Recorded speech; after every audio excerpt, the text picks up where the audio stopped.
हमारे महापुरुषों को गाली दिया था, हमारी माताओं बहनों को गाली दिया था, जिन्होंने जौहर किया था, जिन्होंने अग्नि स्नान किया था, इस राष्ट्र के लिए अपना सब कुछ न्यौछावर कर दिया। 12 साल 18 साल के बच्चे बच्चियां जल गए।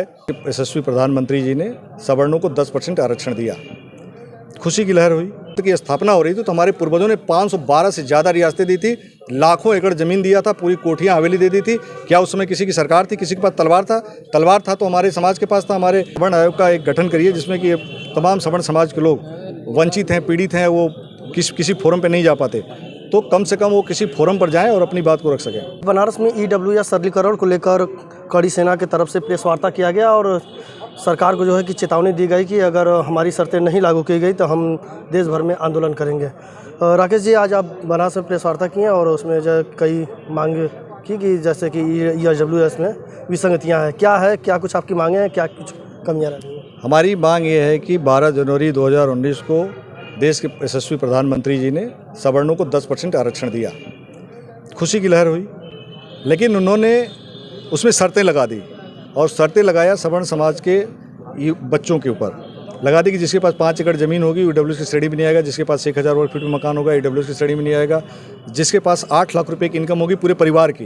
क्रीमी लेयर एक अलग सब्जेक्ट हो गया। ओबीसी समाज में केवल माता पिता जोड़े जाते हैं, लेकिन सवर्ण समाज में 8 लाख रुपए की इनकम पूरा परिवार का जोड़ा जाएगा, वो EWS की श्रेणी में नहीं आएगा। अदर समाज का जब वो फॉर्म भरता है तो ऑटोमेटिकली उसको जो है एज रिलैक्सेशन मिल जाता है 3 वर्ष से लेकर 5 वर्ष तक। लेकिन सवर्ण समाज का जो बच्चा फॉर्म भरता है वो उसको एज रिलैक्सेशन नहीं मिलता। तो मोदी जी से हमारी यही मांग है कि ज़मीन प्लाट मकान की शर्तें हटा दीजिए और 8 लाख रुपए की जो इनकम है वो आप जैसे ओबीसी समाज को देते हो आप उसी तरीके से इनको भी दीजिए। परिवार में मत जोड़िए, आप माता पिता का इनकम को जोड़िए। और जो चौथी जो हमारी मांग ये है कि आप सवर्ण आयोग का एक गठन करिए जिसमें कि तमाम सवर्ण समाज के लोग वंचित हैं, पीड़ित हैं, वो किसी फोरम पर नहीं जा पाते, तो कम से कम वो किसी फोरम पर जाएँ और अपनी बात को रख सकें। EWS 10% से बढ़ाकर 15% की आप मांग कर रहे हैं जी। तो क्या आप अपने सवर्ण समाज के लोगों के बीच में गए, आखिरकार कैसे अध्ययन किए कि आप जो है 10-15% किया जाए?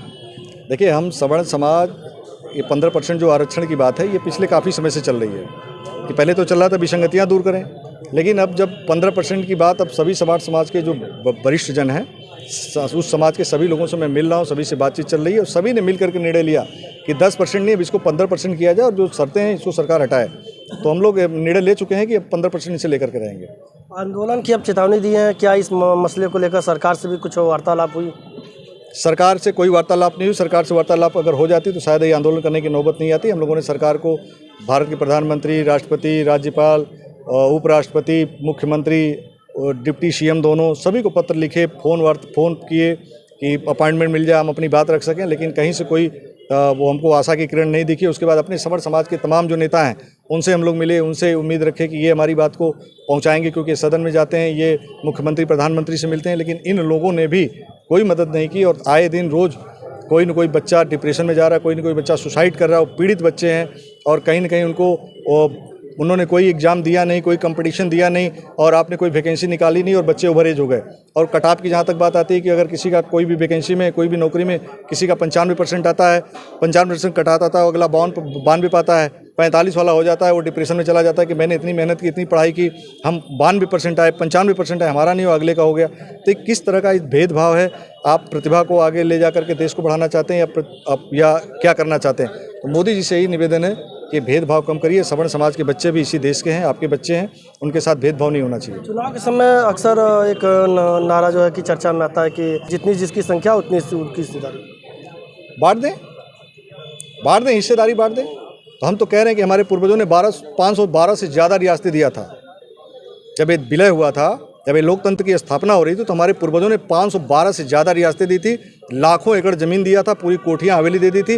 क्या उस समय किसी की सरकार थी? किसी के पास तलवार था तो हमारे समाज के पास था, हमारे बुजुर्गों, हमारे लोगों के पास था। लेकिन हमारे पूर्वजों ने दिया कि लोकतंत्र की स्थापना हो, भेदभाव कम हो, लोग जो गरीब हैं वो बराबर के सामने आए। उन्होंने कोई भेदभाव नहीं किया। तो हम तो कह देंगे कि हमारी जो विरासत वो वापस कर दो, हमारी विरासत वापस कर दो। 512 से ज़्यादा रियासतें हमारी सारी वापस कर दो, 1 मिनट उनको समझ में आ जाएगा। तो आप ये समझ लीजिए कि ये जो भेदभाव है ये सरकार बहुत ज़्यादा कर रही है सवर्णों के बच्चों के साथ, और ये भेदभाव हम लोग बर्दाश्त नहीं करनी से ना, इसीलिए जानी जाती है कि भेदभाव करेंगे। इसको हम लोग यहाँ से लेकर के दिल्ली तक आंदोलन करेंगे, लेकिन बनारस वाला जो आंदोलन होने वाला है ये बहुत विशाल रूप लेगा। काफ़ी समय से आप आंदोलन कर रहे हैं। 2027 में चुनाव है, तो क्या इसका खामियाजा भारतीय जनता पार्टी को भुगतना पड़ेगा या आपकी मांगों को तय समय में पूरा कर दिया जाए?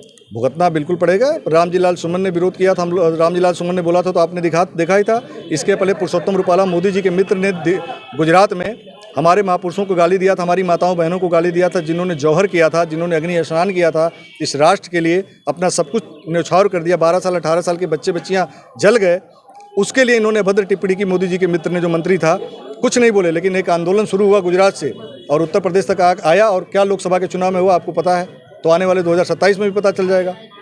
माफी मांगने के बाद औकात में अभी देखिए, हमारे साथ बातचीत करने के लिए कड़ी सेना के प्रदेश अध्यक्ष थे। इन्होंने कहा है कि अगर EWS को लेकर सरकार विसंगतियां दूर नहीं करती है तो हम पूरे देश भर में आंदोलन करेंगे।